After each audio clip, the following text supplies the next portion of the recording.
Welcome to Conversations with Prajna.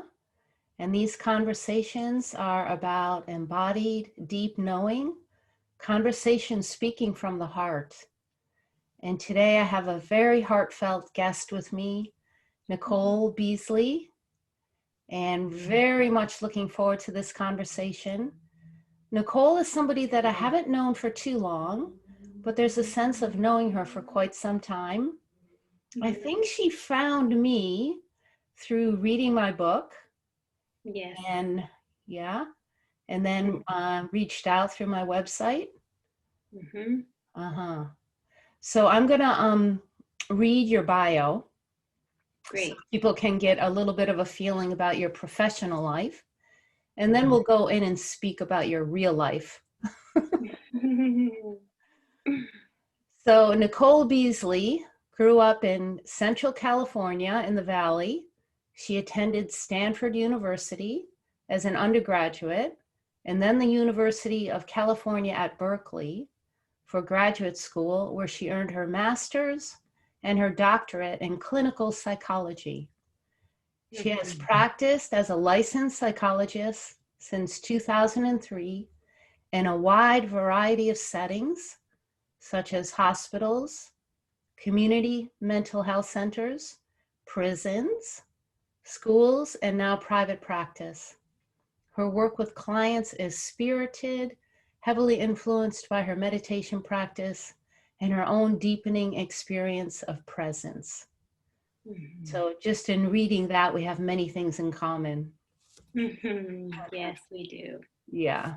So Nicole, let's see if there's anything else that feels important that you want to speak about in your professional journey to add to that. Mm-hmm. I think that the thing that I want to say is I felt very drawn to be a healer. And it was hard for me because I was trained to be a scientist. Mm. And they're really not the same thing. Mm. And I was very lucky. I grew up not really resourced as a kid. So I was lucky to get into the schools I got into and have the support of my mentors. But what I wanted to learn was something that I didn't feel the people around me really knew. And it was sort of a ache, like, what am I? What am I? I understood what I was being trained to be, but it was very different than what I felt I was called to be. So that was a confusing journey. That's interesting that you say that as a female in a female body Mm-hmm. who had a long period of practicing as healers before the medical profession was developed. So it's interesting that you have that and you kind of built in naturally. So how has it come about for you as far as, let's hear a little bit about your early childhood and Mm-hmm. how your, that ache, that yearning, really, when did it get started? Like, if you have a sense of what age, or let's hear about your family. Yeah. So I have a very important, I think very American, as in United States American, story of which maybe many people wouldn't see this way, but I do. My mom is a white woman from the Midwest, Mm. and her people maybe came here generations back, so she's a very European American person. Uh-huh. Her people came from Scandinavia and other European countries. And my father is African American. His people came here as slaves. And my mom and dad met when she was at the University of Chicago during the 1960s. So it was like really in the civil rights movement. And her family was very, very, very, very against her being with my dad. Mm. And she was disowned. All of her possessions were burned, and she snuck out of the window walking through the snow with the fear that my dad would be seriously injured or maybe even killed by her father and her brothers. So that's how my story, my family story, the roots of it are. Two different people that do not really come together, where there's tremendous pain between us. It feels like where we are now as a nation, really, Mm. was in the roots of my beginning. So I never met my grandfather on my mom's side. Mm-hmm. And my father's people were poor, African American, very, very spiritual, very Baptist, Mm. many Baptist preachers on my dad's side. And my mom and dad left the Midwest and moved to California. And I was raised pretty much just with my mother after my father and mother separated when I was 5 in California, Wow. without much connection to either side. I see. So you haven't had much connection with your father then? Is he still alive? No, so my father's passed away. Once my mom left my dad when I was 5. My dad really rarely saw me. So I think I saw him maybe 4 times in my life. I felt very close to him before they separated, and then he pretty much wasn't a part of my life. And so I grew up with the consciousness of being what I would have said younger as a brown person in a white world. Because my mother didn't have very much knowledge or experience with African Americans or with the culture or the community. So we lived in white neighborhoods. Mm. And the thing that was said to me over and over when I was a kid is, what are you? Mm. What are you? So, and when I grew up, there weren't as many biracial people as there are now. And so I had the experience of definitely not being a white person Mm. in a community. And I'm sure it was very hard for my mom too. She's super, super fair, blue eyes with these brown children. Mm. Mm. So do you have a sense of if the racial tension, was that part of the divorce or the split up? Or was there? No, a different problem, which I think is very pervasive, which is my father had trouble with monogamy. Mm. So my mom left him for good reason. You know, he really wasn't a great husband for reasons that have so much to do with intergenerational trauma. I see. So both of my parents had a lot of trauma in their families of origin. And then they came together, I think, trying to be an island of support, but without the resources to get through the trauma and really be good for each other. Mm. So that's why they separated. And I'm sure there were issues of race. I mean, it was not easy to be a biracial couple at that time, multiracial couple. But yeah. Yeah. So my family history, the identity that I have is as an African American woman. I don't identify as being biracial, even though I am. And the reason for that for me is that people in the Black community have always been mixed. Mm. And we were defined legally as Black. If you had, 1/8 Black, you were Black. So I feel like I belong solidly as an African American person with a very unusual African American experience. Mm. So let's hear more about your personal experience and how it led you. What was the spark that often people who experience trauma, as you said, there's Mm-hmm. intergenerational trauma. Mm-hmm. There is that yearning to heal or to find out, as you said, who am I? Mm-hmm. Who am I? What am I? So Mm-hmm. what sparked your, would you call it a spiritual search, or was there something more natural that kind of, Yeah. yeah. Yeah, that's a beautiful question, Prajna. So on my African American side, if I had been raised with my family, I would have understood that I have since I was a young kid, for sure by the time I was 7th grade, but maybe earlier, I had this very strong yearning for God, for a relationship with God. But my mom is a very, very bright woman. She wasn't, when I grew up, religious at all, and she wasn't spiritual. She was more intellectual. And so there was no real connection to spirit coming through my family. But I just had this feeling that I needed to connect to spirit. So I began praying without any Christian orientation. But my family, my grandfather was preacher, and I didn't know that even then. My father was also a preacher in the Baptist church and received messages from God. That was a big part of being a preacher in that community. So when I started praying and talking to God, I didn't hear anything come back until my early 20s. And then I started to hear spirit speak to me. So I could ask questions and then I would hear answers. And that is super ordinary in some Christian communities, but was very unusual from where I came from. But it was hugely comforting. It was like clouds parting, like, I am not alone. Spirit is here. An embrace. It felt like an embrace. Yeah. So there was a part of you, though, that did feel a sense of being alone and not really having this sense of belonging. Yeah. And I think that wasn't changed necessarily through my spiritual connection, as in, I think I have a very unusual journey in form,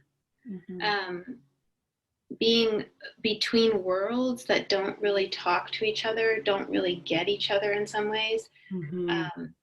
There is still a sense of in form being a very unusual person. And I don't think that will change in this lifetime, but I feel like I very solidly belong to what we are. As in human beings, we're very complicated. Yeah. And I see the way that I struggle is very human. Yes. So what happened when you were around 12?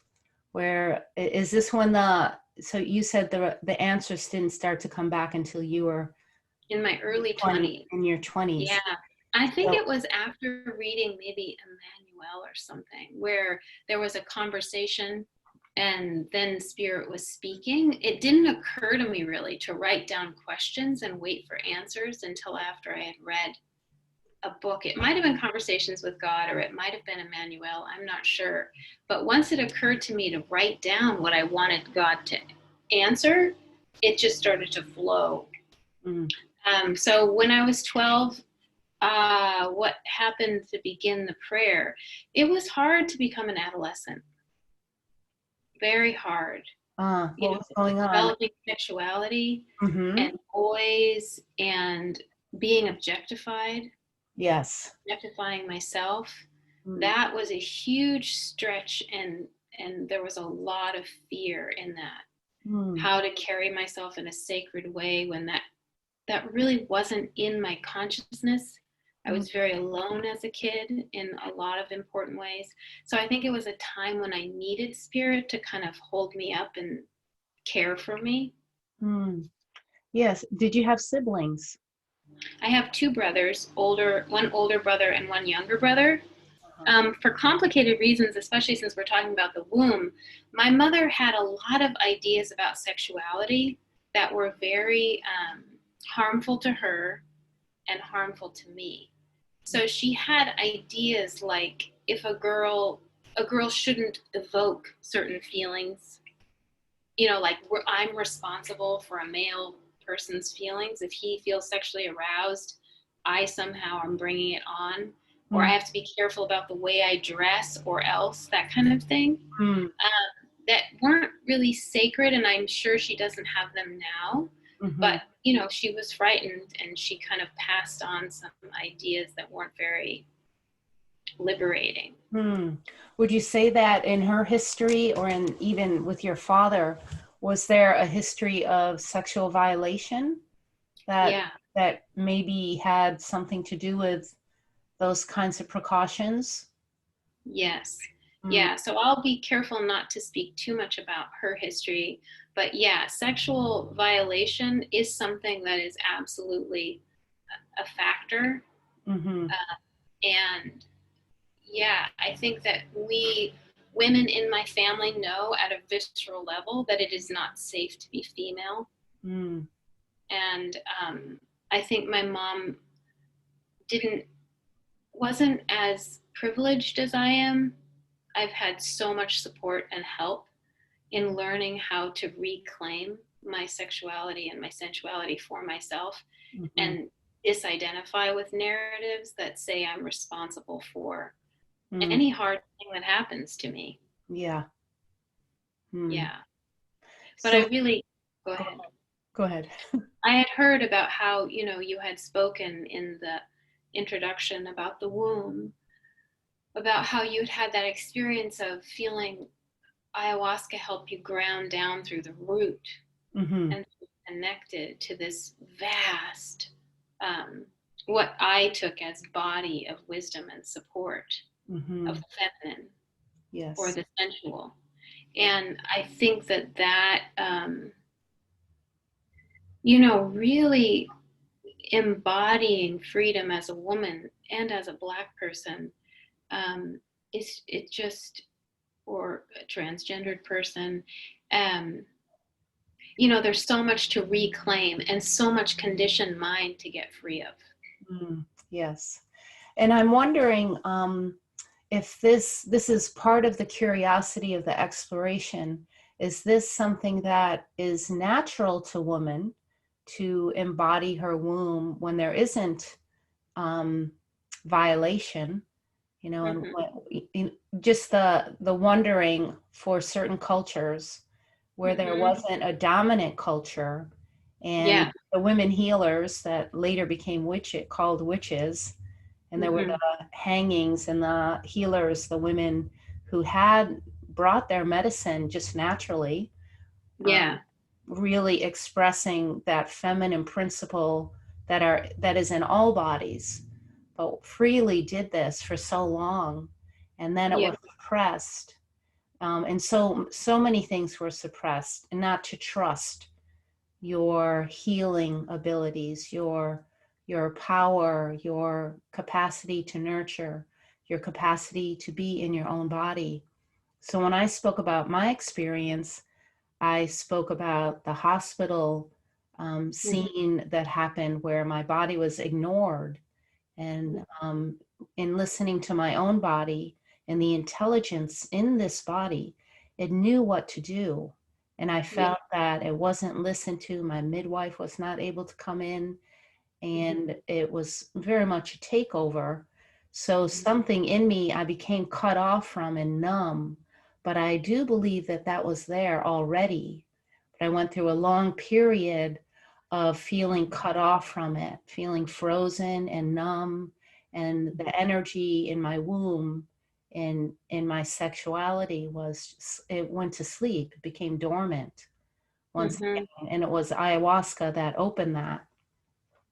But it wasn't like it wasn't already there, so so just to clarify then, in your own experience,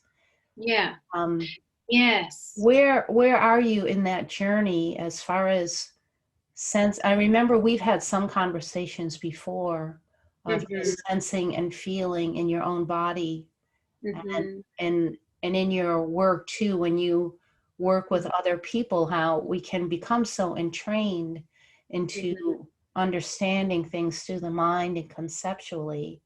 And in that framework, there isn't a lot of shifting that happens readily, where when the shift moves into the body, a different kind of transformation starts to become available. Yeah, the transformation you're talking about, I remember having in my early 30s, where there was like a feeling in my body of my own sensuality coming back. Yeah. Now, it was, as you said, always there. I remember as a little girl feeling very sensual, like a flower in the field, just feeling alive. And at some point that going dormant in a way to protect myself from being picked. Yes. Yeah. And then I remember in my early 30s going on this exploration, and it was a prayerful one of, for me, God, help me reclaim this. Mm-hmm. And I had to go through layers of pain and memory and uh, feeling to open that back up so that it was like, it almost like an embrace to, I was never bad. Mm-hmm. So all that stuff in there was like, it's not bad. None of it is bad. It's okay. Like, feel it, experience it. And then my body became more like alive with desire Mm-hmm. Yes. in a way that had been very shut down Yeah. Uh-huh. and And objectified. objectified, yeah. And when you say objectified, that means just like you said, not wanting to get picked. I Yeah. like how you put that. So there's a protecting that starts to happen to not, let yourself appear and feel too sensual, because the message that gets told to women is that if something happens to you, it's your fault. Yes. You're bringing it on yourself. Yes. And Mm-hmm. I can still, I mean, there's still layers of that, as in, I don't like to wear a bra. Mm-hmm. And I live in Charlottesville now. So, people aren't as free spirited here as they are in California. But regardless, it's internal. There's conditioning that I'm sure I got from being a kid, where if I'm walking around and I don't have a bra on and my nipples are showing, in the sense of you can see them through my shirt, Mm-hmm. I feel dysregulated. It would be like, as you would say, a trauma response. Mm-hmm. I have to live with that activation and find ways to discharge it and stay grounded. So it takes work to Mm-hmm. get free, Yeah. is my experience. It takes work to get free. And it's just like an ongoing process. Mm-hmm. So how, like, when you do feel triggered, or it would be interesting to speak a little bit about the tension. And I'm curious too about your father. And I mean, I'm sure there must be some of that with you, with the Baptist expression, the expression of the holy through the Baptist context. And I say that why it's interesting to me, because it's something that when the Black Lives Matter movement has become so strong and loud again, and Mm-hmm. let's hope that it continues to be loud until it's really remedied.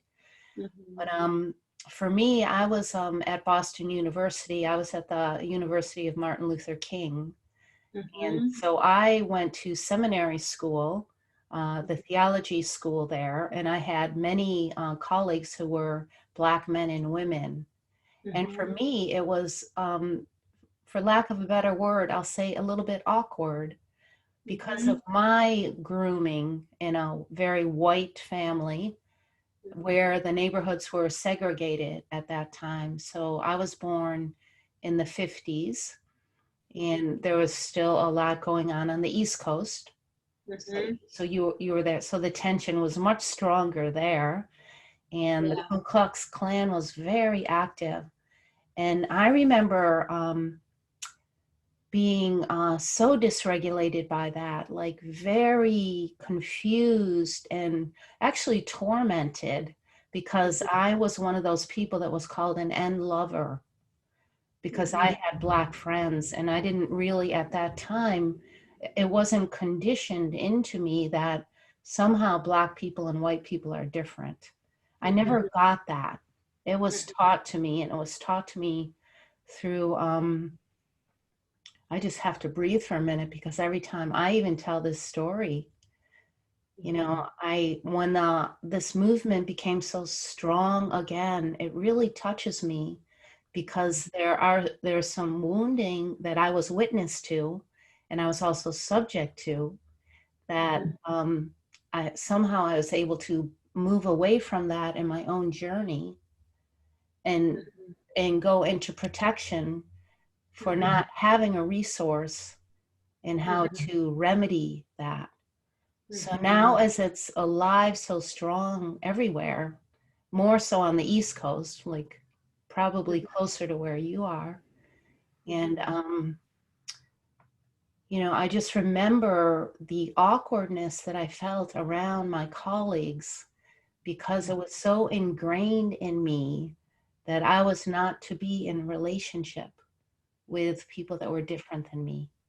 Mm-hmm. And so I remember just kind of navigating in an awkward way, but Yeah. really wanting to join, Yeah. really wanting to join and understand and just feel the naturalness that I felt around all people as a young person.